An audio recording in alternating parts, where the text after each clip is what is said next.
दुनिया में 700-800 करोड़ इंसान हैं। जी। अरबों खरबों अरबों खरबों खरबों कीटाणु हैं, जीव जंतु हैं। जी। कोई सुखी और है आप उन शाम को और जुगाड़ कर, आप उन जीव शाम को जंतुओं में एक छोटे से अदृश्य से प्राणी हैं जिसकी कोई औकात नहीं। कोई औकात नहीं। सही बात है। ये बात कहने का साहस कम लोग करते हैं। हम्म, तो है कि नहीं? ऐसे है जी, शाम को खाने का जुगाड़ देखते, सुबह विसर्जन कर देते हैं।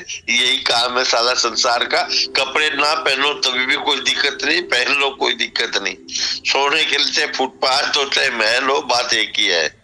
मगर भोजन का जुगाड़ का देखते हैं। चंद्रशेखर जी ने एक बात कही थी, आप 3 दिन मांगो मत किसी से खाना, अपने आप थाली उड़ के आएगी। उड़ने का मतलब कोई आएगा, आ जाओ भोजन कर लो कहेगा। ये उन्होंने 100 आने सत्य कहा था। हम्म। उनकी बात में बिल्कुल भी अतिशयोक्ति नहीं थी। हम्म। ये बात समझ रहे हैं आप? हाँ जी बिल्कुल। उन्होंने जो मैं उनके कहा था, साथ साथ जो उन्होंने कहा था उसे सात्विक सत्य मानिए और वो जमीन पर अवतरित होगा। वो आदमी प्रैक्टिकल ही था। पहले पार्लियामेंट में पिन नहीं, पॉइंट साइलेंट वो हो उस जाता था। आदमी से कोई लेना देना नहीं है। ना उसकी चंद्रशेखर से बात से लेना लेने देना देना। है, ना किसी से लेना देना है। जो उन्होंने बात कही थी वो सार्वभौमिक सत्य है। हाँ हाँ, असली बात। क्योंकि आपके साथ जो कुछ भी हो रहा है वो ईश्वरीय हम्म। विधान के तहत हो रहा है। तो हम्म। आपको भोजन भी ईश्वरीय विधान के तहत मिलेगा। हमने तो बहुत सारी चिंताएं पाल के उस विधान को हम्म। फलीभूत होने से रोका है। आज आप परेशान हम्म। इसलिए हैं क्योंकि इंटरनल सिस्टम को आप उसके तरीके से काम नहीं करने दे रहे हो। आपने अपने चारों तरफ प्रदूषण का, केमिकल सब्सटेंसों का जाल बिछा दिया है। और अब जो मोबाइल आ गया है, इसकी ध्वनि तरंगों ने आपकी वेवलेंथ ही खराब कर दी है। जिस मैग्नेटिक हम्म। फील्ड से आप जुड़े हुए थे वो काम ही नहीं कर पा रहा है आपके हित में। तो इसको क्रेडिट जो है चंद्रशेखर जी को देने की बिल्कुल ज़रूरत नहीं है। उन्होंने उस हम्म। बिगर सिद्धांत की बात कही है कि यदि हम्म। आप ईश्वर के ऊपर छोड़ देंगे तो ईश्वरीय विधान आपकी चिंता करेगा। आप ये हम्म। बताइए, सांस क्या आप ले रहे हो? अपने आप आ रहा है। सांस जो है ईश्वरीय विधान के तहत आपका दिल कर रहा है। आपका लीवर जो काम हम्म। कर रहा है वो आप कर रहे हो क्या? नहीं, पता ही नहीं क्या है, किडनी जो देखा ही काम नहीं कर रही लीवर है को वो मैंने। नहीं। ये जो कुछ भी हो रहा है वो ईश्वरीय विधान के तहत हो रहा है। इसे मानने में क्या दिक्कत है? इसे मानने में कोई दिक्कत है क्या? नहीं, कोई दिक्कत नहीं। तो फिर हम उसे मान क्यों नहीं रहे हैं? यही तो प्रॉब्लम है। अब जैसे मैथिली शरण गुप्त कह रहे हैं कि भैया एक सरल उपाय हमने दे दिया है, सत्ता का ताज भी मिल जाएगा, नियम कानून बदल जाएंगे। लेकिन बताइए आपने क्या किया? कुछ नहीं किया। किया क्या? आपको आपको बताऊं, आप डीजीपी थे इसलिए नहीं, आपके विचार डीजीपी से करोड़ गुना ऊंचे हैं। उन विचारों की वजह से मैं आपका सम्मान करता हूँ। नहीं लेकिन डीजीपी नहीं अलग लेकिन होंगे लेकिन हमारे लिए। नहीं नहीं, नहीं एक आप सेकंड। मेरे लिए आप डीजीपी नहीं है, मेरे लिए तो एक महान विचारक हैं आप। नहीं, लेकिन उस महान विचारक ने यदि आपको पूरा मॉडल दे दिया है जिससे आपका और आपके बच्चों का कल्याण हो सकता है, तो उसका फ़ायदा आप क्यों नहीं उठा पा रहे हो?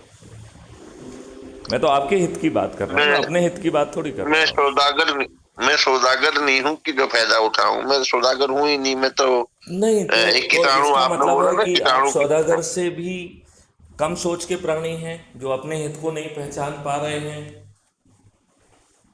क्यों नहीं कर पा रहे हैं, मेरा ये कहना है। हम ये तो नहीं कह रहे हैं कि किसी को आप जोड़िए। हम तो कह रहे हैं जो हम प्रक्रिया बता रहे हैं केवल उसका पालन करिए बस। यदि आप उस प्रक्रिया का पालन करेंगे तो आपको महापरिवर्तित भारत अपने आप मिल जाएगा। इसमें किसी भी तरीके की किसी संशय की ज़रूरत नहीं है और आपको कुछ नहीं करना है। मतलब आप ये भ्रम मत पालिए कि आप कुछ कर रहे हैं। बस अपना कर्म करिए और कर्म बड़ा छोटा है। कि जो ये वीडियो आप तक पहुंच रहे हैं वहाँ लोगों तक पहुंचा दीजिए। जहाँ पे किसी काम जाता से हूँ। जा रहे हैं पहले पूरी निष्ठा के साथ उस काम को पूरा करिए। जब काम पूरा हो मैं जाए तब फिर सामने वाले के साथ वो वीडियो सुनो साथ में बैठ के जो आपको अच्छा लगा है, फिर उस पर चर्चा करो। यदि वो मान्य करते हैं तो उन्हें अच्छे भारत का संकल्प दिला लो और वीडियो बना के मेरे पास भेज दो। कल तक संभवतः मैं अच्छे भारत की संकल्प की शपथ को मैंने फाइनल रूप दे दिया है, अब उसको भी भेजें, क्योंकि बहुत सारे लोग मांग रहे थे कि साहब अच्छे भारत का संकल्प की कोई हाँ प्रारूप बना लीजिए आप। तो मैं तो पहले उससे कह रहा था कि अच्छे भारत मतलब अच्छा भारत, बट उन्होंने कहा नहीं नहीं साहब थोड़ा सा एक रूपता रहेगी तो अच्छा रहेगा। तो वो मैंने बना दिया है, उसमें अच्छा भारत भी है और फिर उसमें 6 हमने आपको लक्ष्य भी दे दिए हैं। यदि आपका कोई लक्ष्य है तो यदि आप गांव के लक्ष्य को पालन करेंगे तो सरपंच बन जाएंगे।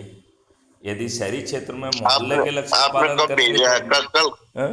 आपने कल भेजा है या कब भेजा अभी है भेजा नहीं संकल्प? है, वो अभी डॉक्यूमेंट बन रहा है। हाँ, बना लो। मैं 30-32 हजार लोग हैं मेरे साथ जो ग्रुपों में, और आप क्या देखिए, टोटल? आप बिल्कुल उन 30-32 हज़ार से अपने आप को डिटैच कर लीजिए। आप केवल जो मैं प्रक्रिया बता रहा हूँ बस उसको पालन करिए, और एक भी व्यक्ति ना जुड़े तो भी आपको कुछ नहीं करना है।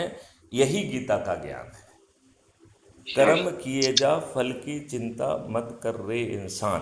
तो जो छोटी सी बात कह रहे हैं, कल एक बच्चे से मेरी बात हो रही थी, बोला सर मैं इसे जो है क्राइम फ्री भारत को अपना आय का जरिया भी बनाना चाहता हूँ। मैंने कहा ऐसा बिल्कुल मत करिए, यहाँ 24 घंटे का कोई काम नहीं है। आप जो काम कर रहे हैं उसे पूरी श्रद्धा सनिष्ठा लगन के साथ करिए, और जब वो काम पूरा हो जाए तो फिर ये छोटी सी प्रक्रिया हम बता रहे हैं उसे पालन कर लीजिए। उससे आपका पेट भी भरा रहेगा, खाली नहीं होगा। और ये चिंता नहीं पालना है कि आपने जो प्रयास किया है उसका असर पड़ा है कि नहीं पड़ा है। आज नहीं पड़ेगा, आज से 5 दिन बाद पड़ जाएगा, 8 दिन बाद पड़ जाएगा, 15 दिन बाद पड़ जाएगा, 9 दिन बाद पड़ जाएगा, 90 दिन बाद पड़ जाएगा, 180 दिन बाद पड़ जाएगा। क्यों चिंता करते हो? तो किसी ने मुझसे बड़ी अच्छी बात पूछी, बोले सर ये बताइए आप इतनी सनिष्ठा से लगे हैं, आप कह रहे हैं 9 दिन में चमत्कार हो जाएगा, और मुझे तो लगता है कि कई दिन बीत गए हैं, कई नए उधर निकल गए हैं। हाँ, मैंने कहा बिल्कुल निकल गए हैं, बट मैंने कहा कि तुमको मालूम है प्रॉब्लम क्या है?